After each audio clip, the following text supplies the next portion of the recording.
क्या आपने कभी सोचा है कि अंग्रेजी की हजारों किताबें, कविताएं, लेख, शब्दकोश और आपकी पढ़ाई की किताबें मूल रूप से किस चीज़ से बनी हैं? केवल 26 अक्षरों से। हाँ, कुछ खाली जगहें भी हैं, लेकिन बस इतना ही है। अंग्रेजी वर्णमाला के 26 अक्षर उन अनगिनत अंग्रेजी शब्दों और वाक्यों के निर्माण खंड हैं जो आप बना सकते हैं। और पता है क्या, हमारी प्रकृति भी बिल्कुल ऐसी ही है।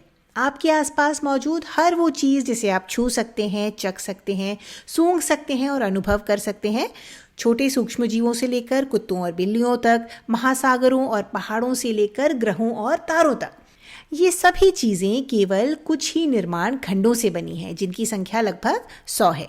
यहाँ हर चौकोर खाना एक निर्माण खंड को दर्शाता है। हम आगे बात करेंगे कि हम इन्हें कैसे व्यवस्थित करते हैं, लेकिन इन बुनियादी निर्माण खंडों को तत्व या एलिमेंट्स कहा जाता है और इस वीडियो में हम इसी के बारे में बात करने वाले हैं। सबसे पहली बात, इन तत्वों या निर्माण खंडों को शुद्ध पदार्थ, प्योर सब्सटेंसेस भी कहा जाता है। और जैसा कि हमने पहले कहा, हमारे आसपास के लगभग सभी पदार्थ इन्हीं से बने हैं। उदाहरण के लिए अगर हम पानी को लें तो यह 2 तरह के तत्वों से बना है, हाइड्रोजन और ऑक्सीजन।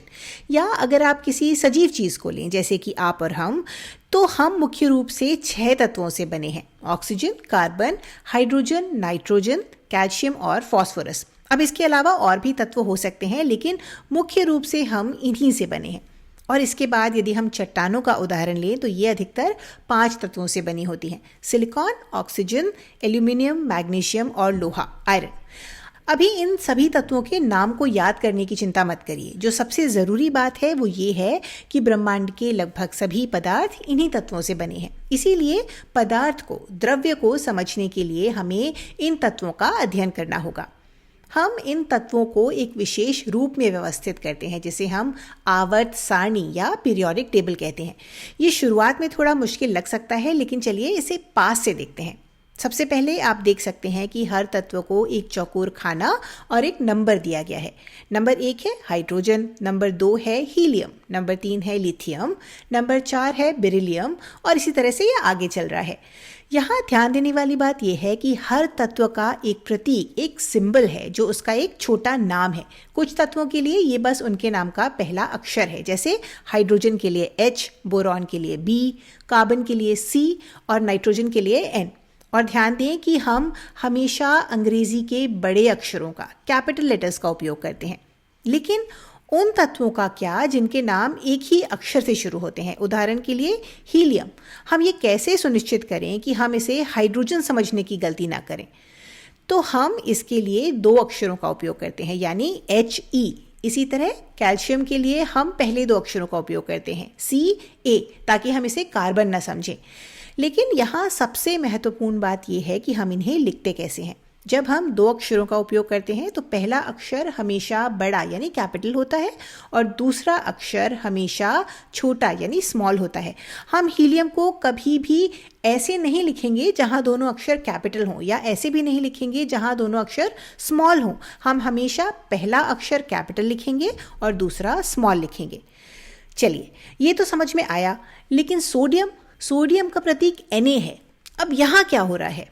और भी ऐसे कई तत्व हैं। उदाहरण के लिए सोने यानी गोल्ड का प्रतीक Au है। बल्ब के फिलामेंट में इस्तेमाल होने वाले टंगस्टन का प्रतीक W है और लेड या सीसा, इसका प्रतीक Pb है। तो ऐसा क्यों है? तो असल में मनुष्य इन तत्वों के बारे में बहुत लंबे समय से जानते आए हैं और इनमें से कुछ प्रतीक पुरानी भाषाओं जैसे ग्रीक, लैटिन, अरबी और जर्मन के पुराने नामों से लिए गए हैं। Na नाट्रियम से आया है जो सोडियम का लैटिन नाम है। Au ऑरम से आया है।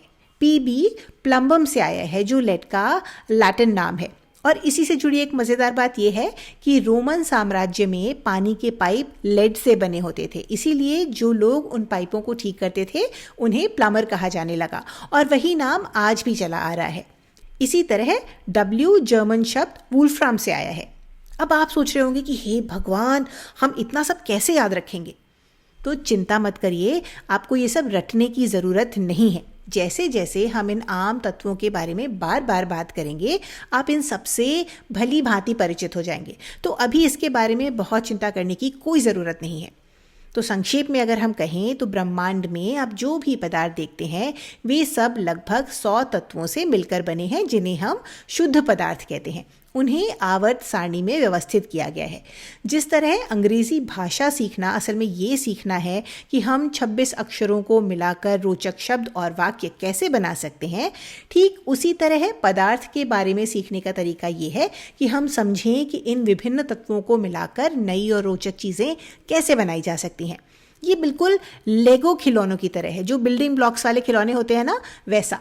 कल्पना कीजिए कि हमारे पास 100 अलग अलग तरह के ब्लॉक्स हैं। उन्हें अलग अलग संयोजनों में मिलाकर आप जो चाहें वो बना सकते हैं।